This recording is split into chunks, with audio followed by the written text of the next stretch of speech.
Hello दोस्तों, कैसे हैं आप लोग। मैं अमित कुमार विद्या आर्ट्स क्लासेस 1.m में आपका स्वागत करता हूं। आज हम लोग क्लास 12th भूगोल का चैप्टर 1 का ऑब्जेक्टिव देखने वाले हैं। तो आइए हम लोग शुरू से ही देखते हैं। सबसे पहला क्वेश्चन है, भूगोल शब्द सर्वप्रथम प्रयोग किसने किया था। तो भूगोल शब्द का सर्वप्रथम प्रयोग इरेटोस्थनीज ने किया था, यानी answer B is right. Next question है, भूगोल का जनक कौन है। तो भूगोल का जनक इरेटोस्थनीज है, यानी answer B is right. Next question है, आधुनिक मानव भूगोल के जनक कौन है। आधुनिक मानव भूगोल के जनक फ्रेडरिक रेटजेल हैं, यानी answer A is right. Next question है, नव निश्चयवाद के प्रवर्तक कौन हैं। तो नव निश्चयवाद के प्रवर्तक ग्रिफ टेलर हैं, यानी answer A is right. Next question है, मानव भूगोल क्रियाशील मानव और अस्थायी पृथ्वी के परिवर्तनशील संबंधों का अध्ययन है। यह कथन किसका है। तो यह कथन एलन सैंपल का है, यानी answer B is right. Next question है, संभववाद संभववाद शब्द का प्रयोग सर्वप्रथम किस फ्रांसीसी विद्वान ने किया था। तो संभववाद शब्द का प्रयोग सबसे पहले लुसियन फेब्रे ने किया था, यानी answer B is right. Next question है, संभववाद अवधारणा में किस घटक को महत्वपूर्ण माना गया है। यहाँ घ होगा, पटक लिखा गया, घटक होगा। संभववाद अवधारणा में किस घटक को महत्वपूर्ण माना गया है। तो मानवीय घटक को महत्वपूर्ण माना गया है, यानी answer B is right. Next question है, रुको और जाओ निश्चयवाद के प्रवर्तक कौन है। तो रुको और जाओ निश्चयवाद के जो प्रवर्तक हैं वो हैं ग्रिफिथ टेलर, यानी answer D is right. Next question है, नियतिवाद के विचारक कौन थे। नियतिवाद के विचारक ई कांट भी थे, हेम्बोल्ट भी थे, रिटर भी थे, यानी इनमें से सभी, answer D is right. Next question है, नियतिवाद अवधारणा में किस घटक को महत्वपूर्ण माना गया है। तो नियतिवाद में प्राकृतिक घटक को महत्वपूर्ण माना गया है, यानी answer A is right. Next question है, निम्नलिखित में से कौन सा एक भौगोलिक सूचना का स्रोत नहीं है। क्वेश्चन कर रहा है कि कौन सा एक भौगोलिक सूचना का स्रोत नहीं है। तो चंद्रमा से चट्टानी पदार्थों के नमूने ये भौगोलिक सूचना के स्रोत नहीं है, यानी answer C is right. Next question है, निम्नलिखित में से कौन सामाजिक भूगोल का उप क्षेत्र नहीं है। तो लिंग भूगोल, सांस्कृतिक भूगोल और चिकित्सा भूगोल ये सामाजिक भूगोल का उप क्षेत्र है, लेकिन सैन्य भूगोल सामाजिक भूगोल का उप क्षेत्र नहीं है, यानी सी इज राइट। नेक्स्ट क्वेश्चन है कि निम्नलिखित में कौन विद्वान मानव भूगोल से संबंधित नहीं है। तो मानव भूगोल से संबंधित नहीं है, यानी बर्ट्रैंड रसेल। ये हम लोग इंग्लिश में पढ़ते हैं इसको, बर्ट्रैंड रसेल को। नेक्स्ट क्वेश्चन है, जस्ट पीरियड्स नामक पुस्तक के लेखक कौन है। तो हिकेटियस है, यानी answer D is right. Next question है, मानव पर प्रकृति का नियंत्रण संबंधित है।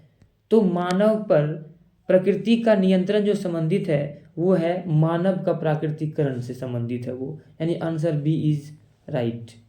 नेक्स्ट क्वेश्चन है, निम्न में से कौन मानव भूगोल से संबंधित नहीं है। तो प्रत्यक्षवाद, संभववाद और मानववाद ये मानव भूगोल से संबंधित है, लेकिन समुद्र विज्ञान ये मानव भूगोल से संबंधित नहीं है, यानी answer C is right. Next question है कि जियोग्राफी शब्द की उत्पत्ति हुई है। जियोग्राफी शब्द की उत्पत्ति ग्रीक भाषा से हुई है, यानी answer A is right. Next है, भू आकृति, प्राकृतिक वनस्पति, मृदा, जलवायु इत्यादि का अध्ययन करते हैं किस भूगोल में। तो हम लोग इन सभी का अध्ययन भौतिक भूगोल में करते हैं, यानी answer A is right. Next question है, एंथ्रोपोजियोग्राफी संबंधित है। तो एंथ्रोपोजियोग्राफी ये भौतिक भूगोल से संबंधित है, यानी answer A is right. Next question है कि मानव भूगोल मानव समाज और धरातल के बीच संबंधों का अध्ययन है, यह कथन किसका है? तो यह कथन रेटजेल का है, यानी answer C is right. Next question है इनमें से कौन सी विचारधारा मार्क्स के सिद्धांत का पालन करता है? तो मार्क्स के सिद्धांत का जो पालन करता है उन विचारधारा का नाम है अमूलवादी विचारधारा। नेक्स्ट क्वेश्चन है निम्न में से कौन सामाजिक भूगोल का उपक्षेत्र है? तो सामाजिक भूगोल का उपक्षेत्र इनमें से सभी हैं, लिंग भूगोल भी, चिकित्सा भूगोल भी और सांस्कृतिक भूगोल भी, यानी answer D is right. Next question है फ्रेडरिक रेटजेल की शिष्या का नाम बताइए। तो इनकी शिष्या का नाम था कुमारी एलन सैम्पल, यानी answer A is right. Next question है कि जियोग्राफी इन 20th सेंचुरी किसकी पुस्तक है?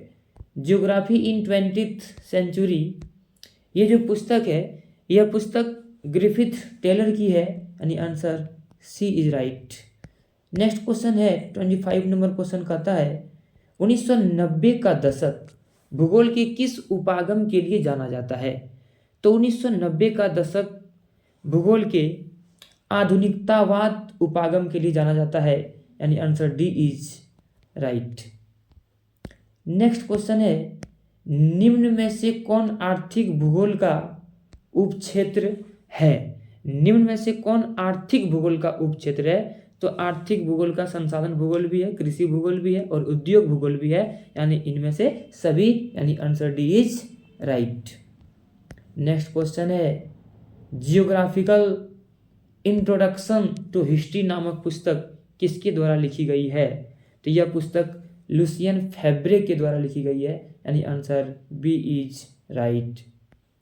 नेक्स्ट क्वेश्चन है निम्न में से कौन राजनीतिक भूगोल का क्षेत्र नहीं है? तो राजनीतिक भूगोल का क्षेत्र चिकित्सा भूगोल नहीं है, यानी answer C is right. Next question है कि जनांकिकी निम्न में से किस भूगोल का एक उपक्षेत्र है? तो जनांकिकी निम्न में से किस भूगोल का एक उपक्षेत्र पूछ रहा है, तो उपक्षेत्र यानी कि जनसंख्या भूगोल हो जाएगा, यानी answer B is right. Next question है निश्चयवाद संकल्पना में किस घटक को महत्वपूर्ण माना गया है? तो प्राकृतिक घटक को महत्वपूर्ण माना गया है, यानी आंसर ए इज राइट।